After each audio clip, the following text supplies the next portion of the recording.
eto po, no, ang tanong ng karamihan, what sets Rise apart from the rest?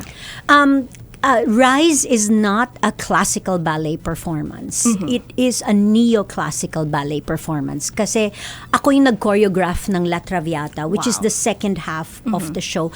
So, opera talaga itong La Traviata. Pero ang ginawa ko, kinuha ko yung music ni Giuseppe Verdi, tapos linagyan ko ng sayaw.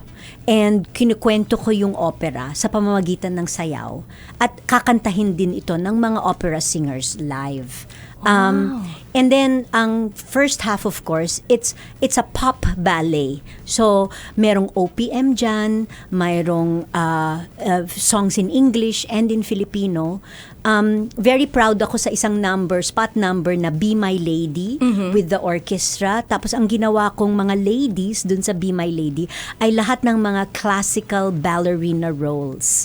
So si Princess Odette, kasama si Prince Siegfried, si Kitri kasama si Basilio sa Don Quixote, si Giselle kasama si Albrecht sa Giselle. Yung ganon, lahat ng mga classical ballerina roles. Pero nagsasayaw sila to Be My Lady. So ano talaga, ibang klaseng concert ito na sana mapanood nila.